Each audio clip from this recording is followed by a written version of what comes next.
स्वागत है आप सबका एक नई वीडियो में। भारत ने एक बार फिर कुछ ऐसा कर दिखाया है कि पूरी दुनिया दंग रह गई है।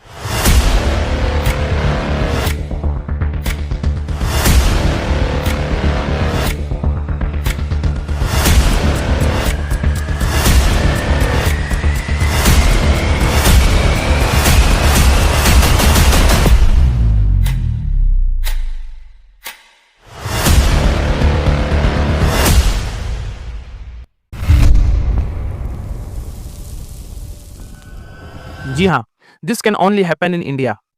एरो इंडिया 2025 जो कि अभी इंडिया में चल रहा है, उसमें एक हिस्टोरिक मूवमेंट देखने को मिला। अमेरिका का F-35 लाइटनिंग और रसिया का Su-57 फेलॉन एक ही एयर स्ट्रिप पर सिर्फ 80 फीट की दूरी पर थे। दुनिया भर के डिफेंस एक्सपर्ट कह रहे हैं ये तो एक इम्पॉसिबल सी चीज है। जी हाँ, आखिर ये हो क्या रहा है? क्या रसिया और अमेरिका भारत को 5th जनरेशन फाइटर जेट बेचना चाहते हैं? और सबसे बड़ा सवाल ये है कि इसमें इंडिया का क्या डिसीजन होगा।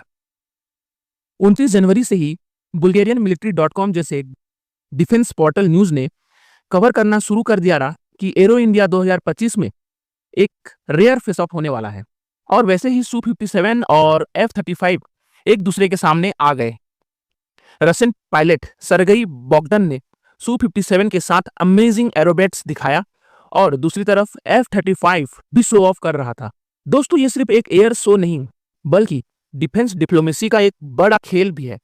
रसिया ओपनली Su-57 इंडिया को ऑफर कर रहा है, जॉइंटली प्रोडक्शन करो और टेक्नोलॉजी लो। रसिया का क्लियर ऑफर है।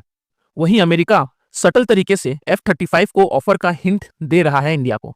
अब सवाल यहाँ ये उठता है कि Su-57 और F-35 में से कौन बेस्ट है। अगर हम डायमेंशन और वेट की बात करें तो रसिया का Su-57 काफी बड़ा है, जहां इसकी लेंथ 22 मीटर है और वजन 18 टन है। वहीं हम अमेरिका के F-35 की बात करें तो यह कंपेरेबली छोटा है और 15.6 मीटर लेंथ है, जिसका वजन 14.6 टन है। Su-57 का फ्यूल कैपेसिटी ज्यादा है, पर स्टेल्थ में F-35 आगे है। स्टेल्थ कैपेबिलिटी अगर हम देखें तो अमेरिका का F-35 वर्ल्ड का most advance stealth fighter jet है। वहीं Su-57 का स्टेल्थ कैपेबिलिटी क्वेश्चनेबल है। लेकिन यहाँ पे जियोपॉलिटिक्स भी चल रहा है। रशियन फैंस Su-57 को पावरफुल दिखाने की कोशिश कर रहे हैं, जबकि वेस्टर्न डिफेंस एनालिस्ट F-35 को सुपीरियर बता रहे हैं। एरो इंडिया में सिर्फ F-35 और Su-57 का फेस ऑफ ही नहीं हो रहा, बल्कि बहुत कुछ चल रहा है। जैसे कि ब्राजील ने अपना एम्ब्रेयर एयरक्राफ्ट भेजा है, इंडियन एयरफोर्स के Su-30 MKI, तेजस, राफेल लाइनअप में है। अमेरिका ने सिर्फ F-35 ही नहीं बल्कि B-1 बॉम्बर भेजा है, जो कि परमाणु बम गिराने के काम आता है। लेकिन क्यों? यहाँ पावर प्रोजेक्शन अमेरिका के द्वारा किया जा रहा है। बिगेस्ट रिवील अगर हम देखें तो इंडिया का M का, जिसका मतलब है एडवांस मीडियम कॉम्बैट एयरक्राफ्ट, जो कि एक 5th जनरेशन फाइटर जेट है, जिसको डिस्प्ले किया गया है। अब सबसे बड़ा सवाल ये पैदा होता है कि इंडिया क्या डिसीजन करेगा। क्या इंडिया रसिया के Su-57 को परचेस करेगा? इंडियन एयरफोर्स ने 2018 में ही कहा था कि Su-57 उनकी एक्सपेक्टेशन पर खरा नहीं उतर पाया है। या फिर इंडिया अमेरिका के F-35 लेगा? लेकिन इस पर भी एक बड़ा सवाल यह बनता है कि F-35 लेने का मतलब है यूएस के सेंसिटिव टेक्नोलॉजी प्रोटोकॉल को फॉलो करना। क्या हम अपने फाइटर जेट पर अमेरिका के डेली पासवर्ड सिस्टम चलाएंगे, जैसे कि साउथ कोरिया की F-35 के साथ हो रहा है? सबसे बड़ी दिक्कत यह है कि इंडिया का खुद का प्रोग्राम, जिसे हम एमका कहते हैं, वो काफी डिले हो चुका है, जिसके आने की संभावना 2035 तक है। लेकिन एमका है क्या? एमका है एक 5th जनरेशन फाइटर जेट।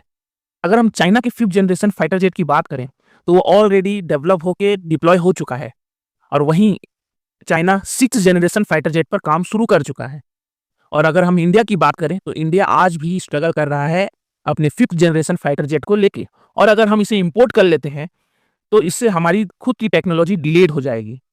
दोस्तों, ये सिर्फ एक शो ही नहीं, बल्कि यहाँ पर एक बड़ी डिफेंस स्ट्रेटेजी और जियोपॉलिटिक्स चल रही है। क्या इंडिया रसिया का Su-57 लेगा या फिर अमेरिका का F-35 की तरफ अपना कदम बढ़ाएगा? या थर्ड ऑप्शन ये हो सकता है कि अपना खुद का 5th जनरेशन फाइटर जेट वह डेवलप करे। लेकिन यहाँ जानने वाली बात यह है कि भारत ऑलरेडी ही बहुत डिलेड हो चुका है अपने 5th जनरेशन फाइटर जेट के लिए। आपके विचार से भारत को क्या डिसीजन लेना चाहिए? अपने विचार कमेंट सेक्शन पे ज़रूर लिखें और अगर आपको वीडियो पसंद आई हो तो लाइक करें, शेयर करें और चैनल को सब्सक्राइब करके ज़रूर जाएँ। मिलते हैं ऐसे ही नेक्स्ट इन्फॉर्मेटिव वीडियो में। जय हिंद।